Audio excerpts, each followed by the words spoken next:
Shalom, selamat pagi anak-anak. Selamat pagi, Bu. Iya, sekarang kita belajar agama. Jadi sebelum kita belajar, mari kita ibadah singkat terlebih dahulu ya. Kita bernyanyi dari Kidung Jemaat nomor 26. Mampirlah dengar doaku. Tahu semuanya kan, Nak? Tahu. Iya. Mampirlah dengar doaku. 1, 2, 3. Mampirlah dengar doaku, Yesus penebus. Orang lain kau hampiri, jangan jalan terus. Yesus Tuhan, dengar doaku. Orang lain kau hampiri, jangan jalan terus. Kita bersatu dalam doa. Semua lipat tangannya. Tuhan, terima kasih buat penyertaan-Mu. Di pagi hari ini kami akan memulai pembelajaran kami. Kiranya Tuhan yang senantiasa beserta kami. Berkati kami semua Tuhan, di dalam nama Yesus kami berdoa dan mengucap syukur. Amin. Mulai pembelajaran Ibu akan mengabsen ya. Yotam Afgan. Ya. Yuda Glenn. Hadir, Bu. Oke. Rizky Agustin. Hadir, Bu. Ya. Marianti Hutasoid. Intan Hutasoid. Hadir, Bu. Marceria. Hadir, Bu. Dewanto Hutasoid. Hadir, Bu. Basder Hutasoid. Hadir, Bu. Gloria. Hadir, Bu. Oke, hadir semua ya. Ya. Pembelajaran kita satu hari ini berjudul Hidup Berpengharapan. Apa, Nana?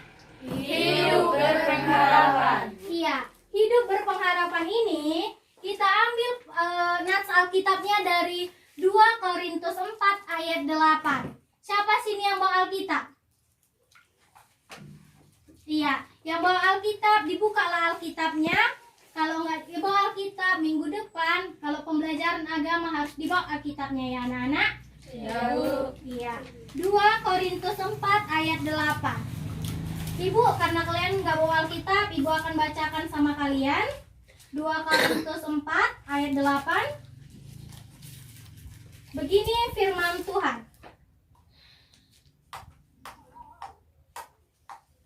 Dalam segala hal kami ditindas, namun tidak terjepit. Kami habis akal tetapi tidak berputus asa. Jadi Ibu mau tanya sekarang sama kalian. Apa itu arti pengharapan?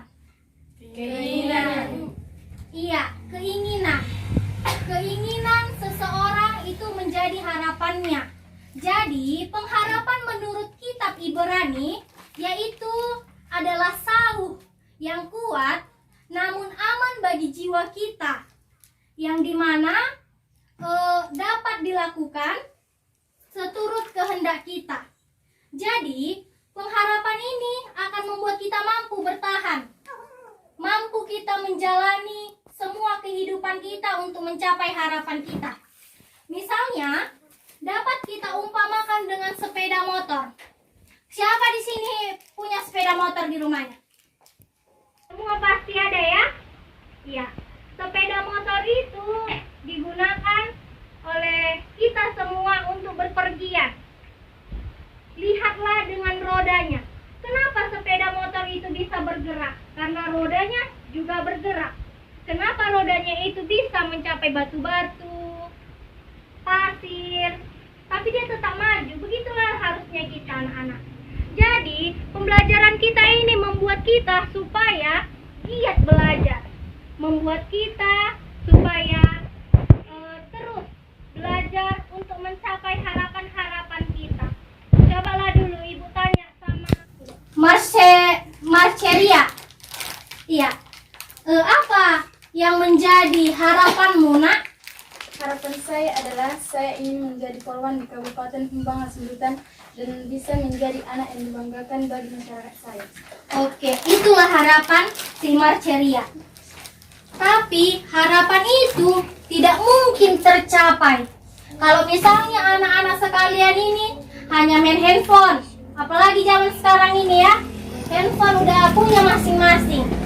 Main, apalagi laki-laki ini, Mobile Legend, Free Fire.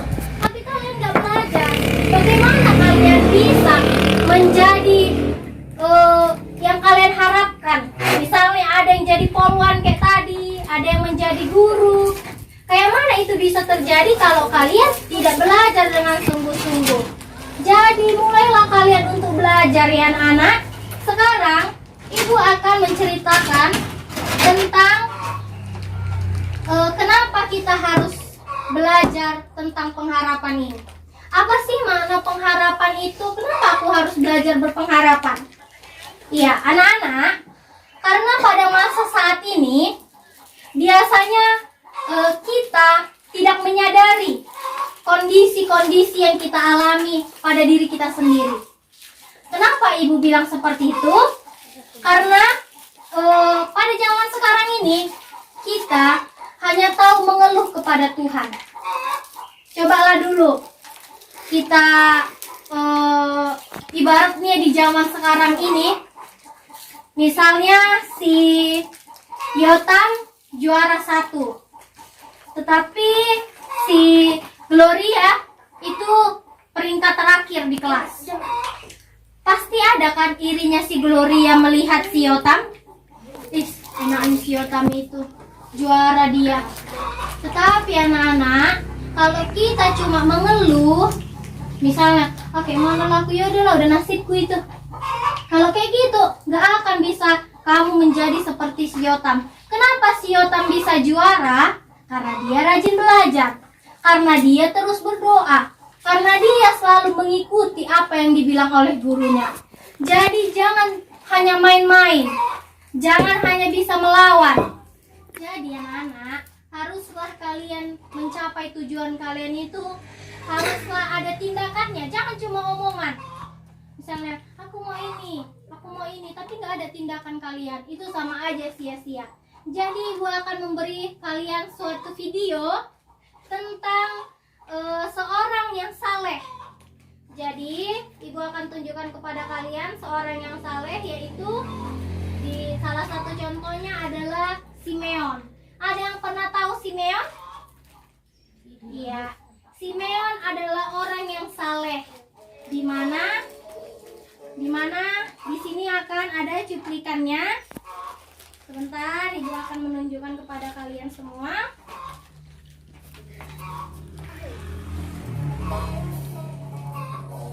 Ketika genap 8 hari dan ia harus disunatkan, ia diberi nama Yesus. Ini adalah bayi Yesus, ini Maria dan ini Yusuf. Nama yang disebut oleh malaikat sebelum ia Yang belakangan, Pak. dan ketika genap untuk berlahir. Menurut pengetahuan Musa, mereka membawa dia ke Yerusalem untuk menyerahkannya kepada Tuhan. Seperti ada tertulis dalam hukum Tuhan, semua anak laki-laki sulung harus dikuduskan bagi Allah. Dan untuk mempersembahkan korban menurut apa yang difirmankan dalam hukum Tuhan, yaitu sepasang burung tekukur atau 2 ekor anak burung merpati. Adalah di Yerusalem seorang bernama Simeon. Nah, inilah tadi yang ibu bilang yang seorang saleh. Jadi kita lihat lagi videonya. Seorang yang benar dan saleh yang menantikan penghiburan bagi Israel.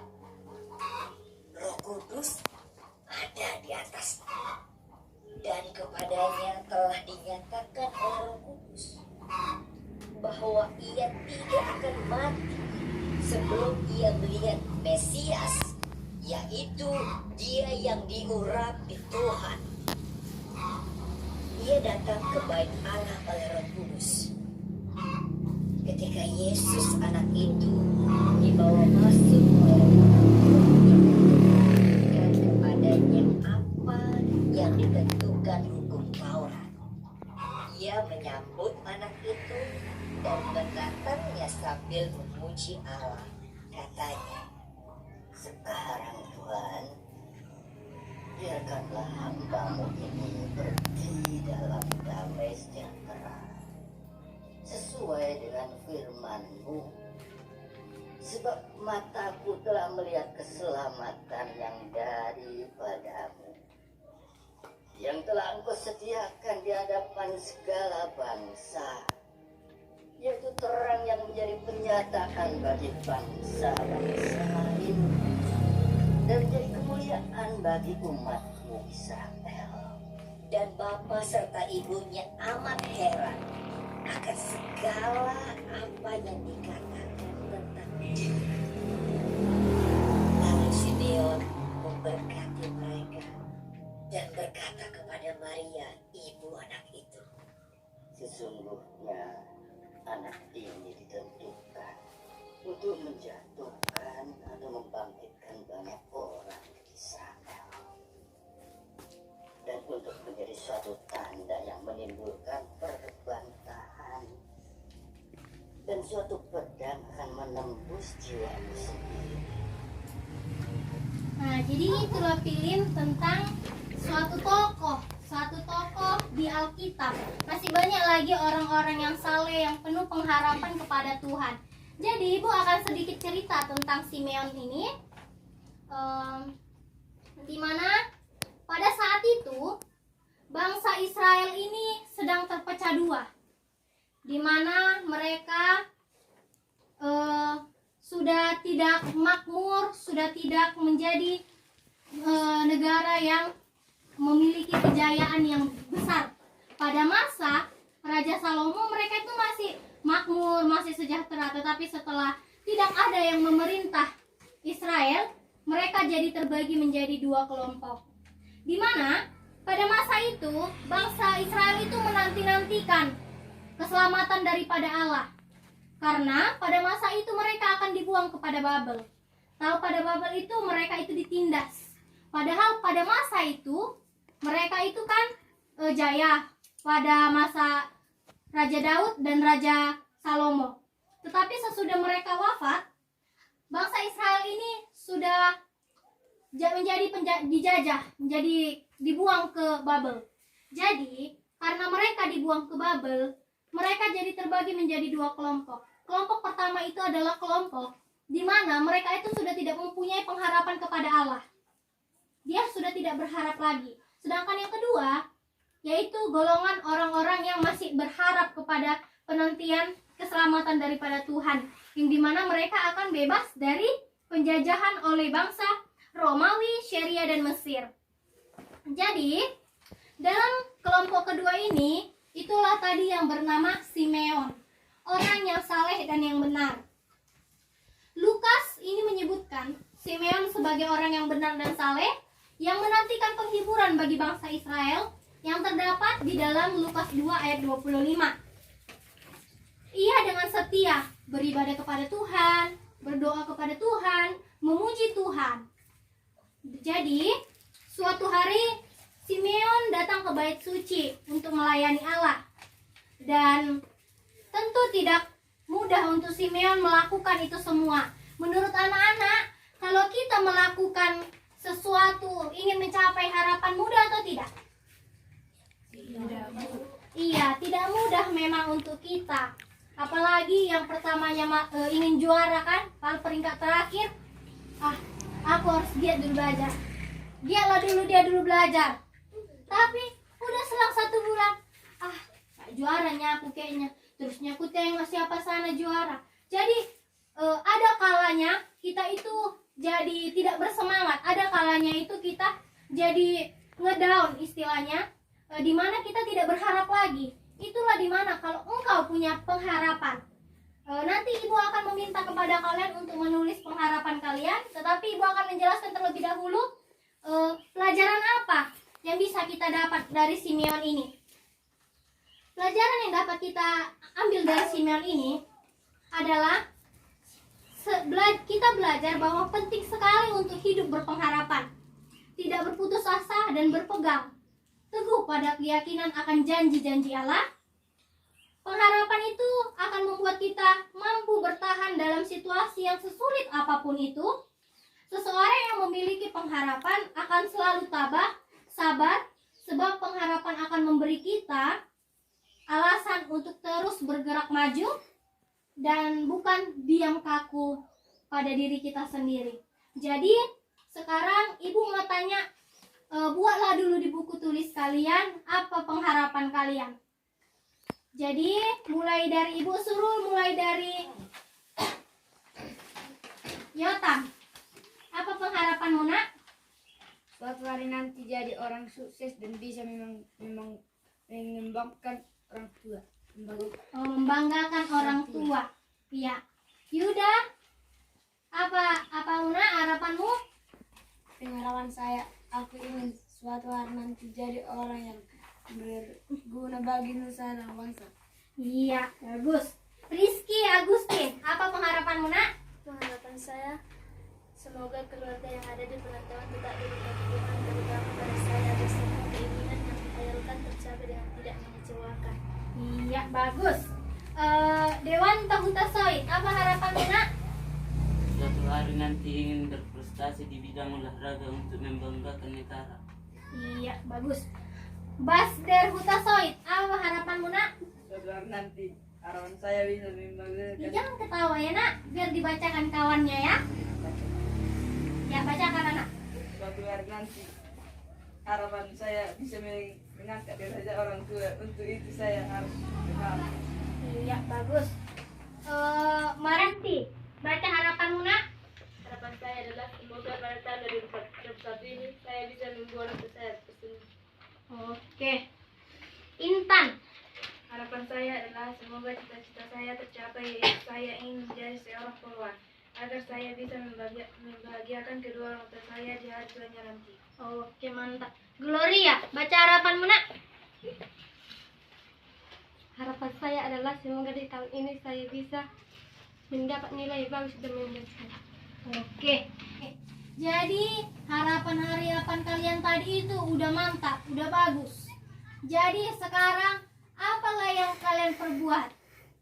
Harus rajin belajar, harus rajin berdoa, beribadah ke gereja. Harus kalian ikutilah kegiatan-kegiatan di gereja. Supaya apa? Orang tua bangga, gereja bangga, lingkungan sekitar bangga melihat kalian ketika harapan-harapan kalian itu tercapai. Jadi kesimpulan pembelajaran kita pada saat ini adalah pengharapan, adalah keyakinan bahwa ada suatu hal yang baik akan terjadi, cepat atau lambat itu. Pengharapan itu yang memungkinkan kita akan selalu maju, akan selalu berusaha, akan selalu mengubah pola kita hidup menjadi yang lebih baik lagi. Jadi untuk tugas kalian minggu depan, yang pertama, tulislah di buku tugasmu materi pokok hari ini. Misalnya materi hari ini hidup berpengharapan. Hidup berpengharapan itu adalah ini. Saya ingin berharap ini seperti itu. Baru yang kedua, buatlah di buku tulismu bagaimana menerapkan hidup yang berpengharapan di lingkungan sekolah, rumah, gereja, dan bagaimana ciri-ciri orang yang sudah berpengharapan. Oke anak-anak, bisa dimengerti? Bisa. Iya. Jadi untuk menutup pembelajaran kita pada saat ini, kita bernyanyi Yesus sayang padaku. Tahu semua lagunya? Tahu. Iya, kita nyanyi Yesus sayang padaku. 1, 2, 3. Yesus sayang padaku, Alkitab mengajarku, walau ku kecil lemah, aku ini miliknya. Yesus Tuhanku,